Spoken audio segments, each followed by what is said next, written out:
Hey guys, this is Jonathan from the Zero One Creations YouTube channel, and I wanted to talk to you today about Bambu's new firmware update. Good thing, bad thing, Bambu, Bamdont. Stick around, I'm going to break it down and we'll talk about it.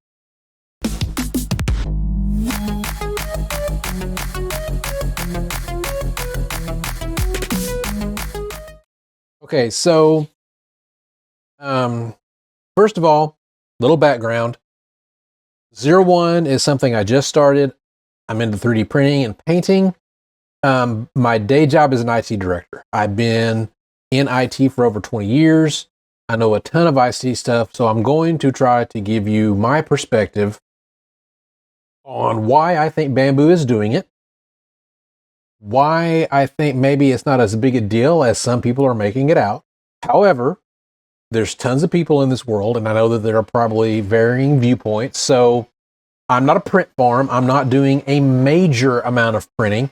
If you are a print farm and you do a major amount of printing, please comment down below and share your thoughts, and let's have a discussion about it, okay? All right, so what I'm going to do is I'm going to switch over to my screen view where we can scroll through the actual announcement from Bambu that talks about the firmware update, what it's locking down, and all that kind of stuff, okay?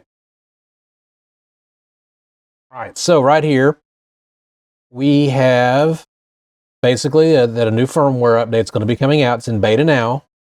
It's going to be coming out first for your X1 series printers. Then it's going to be coming out for all the other ones. I don't have an X1, so I can't even test this yet. But I will when it comes out, and I'll deep dive more into it. But the basic premise that is upsetting a lot of people is this one right here. All right, so you're not going to be allowed to initiate a print job, whether it is via your local area network or the cloud, without going through Bambu's software. Now, a lot of people jumped. Why would you do this? How dare you take away my open source compatibility? That's not what's happening here. You can still use Orca Slicer. We're going to talk about that down below. But what they are doing is basically they're saying that you cannot, from a computer or a mobile phone, connect to your printer, whether it be a LAN connection or an online connection, without going through a new encrypted tunnel that they are setting up. Now, why would they do this, first of all, right? My guess is that even though they haven't disclosed it, at some point, somewhere, they had a security breach. It is not typical for these kinds of companies to put the time, resources, and people in that is necessary to do something like this unless something happened that caused them to do it. I don't know that for sure, but that's my feeling, is they've had a network breach at some point, somewhere. They were either held liable or they thought they might be held liable, so they are initiating this. So what it talks about, let's scroll further down. Right here, they talk about third-party slicers, like your Orca slicer, right? It's a really big one. I talked to a guy on my live stream who uses Orca Slicer. I've never really used it. He explained to me a lot of cool things about it. But they're not taking it away. What they are going to do, now they say on down, if you look in the FAQs and you read what they say they are working with the lead developer of Orca Slicer. But as of right now, as far as I know, what's going to happen is they are launching, with this firmware update, a new piece of software called Bambu Connect. Now, what Bambu Connect is going to do is it's going to be your intermediary, right? So they're going to allow you to use Orca Slicer, and you can send that sliced file to your local computer as a 3MF file. Then you can pull that into Bambu Connect, and Bambu Connect will send it on to your printer. So your workflow now has an extra step, which I understand may upset some people, but it's still usable. You can still use Orca Slicer. Now, they say there's a plugin API for this and that they're working with the Orca Slicer dev. So it is my hope that when this does fully come out, Orca Slicer will have an update where Orca Slicer will take your slice, communicate with Bambu Connect for you, and send it on its way. You still have to have Bambu Connect installed, probably running and signed in with your credentials, so that no bad actors can either A, intercept your transmission from A to B, or get into your printer, and once they're in your printer, be inside your network. Now, why is that important?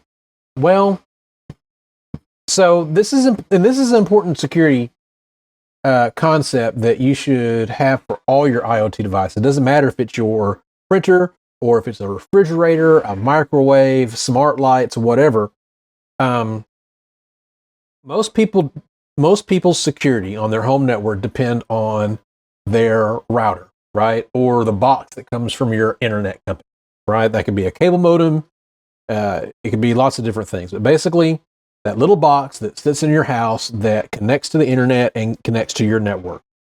Most of those have what's called NAT, which is Network Address Translation. What that means is anything coming into that router doesn't get to anything on your network, right? Nobody can break in. There's not this CSI thing going on. Nobody's breaking into your network that way. What happens, though, is you punch holes through that in order for your smart bulbs, your printer, and things to communicate to the internet, right? It is bypassing that, and it's punching a hole through it and going outside. So if someone were to gain access to your printer, to your light bulb, to your light switch, or whatever, they are inside your network at this point. And most people, if they are inside their network, like if they're sharing files from their computer, from one computer to another in the house, they don't have very good security setup because they're on the inside and they think they don't have to worry about it. I have what's called VLANs, virtual networks, and I segregate out different kinds of traffic. So if someone were to come in on a light bulb, they're not getting to my security camera, or they're not getting to my file server, or things like that. But a lot of people don't do that. So I can understand from Bambu's point of view why they are doing this. I also understand from the open source community's point of view why you guys are upset about this. But from what I've read and what you see here, I don't think it's going to be that big a deal. But again, maybe I'm wrong. I'm not against open source software. I think open source software is great. I think you do gain a lot when the software is closed. I deal in IT every day. There's all kinds of things that I have done in open source.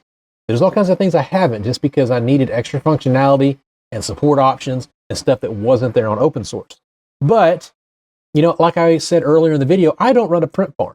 I don't have 10, 20, 30 of these machines running. I don't know what your workflow is or what your automations are.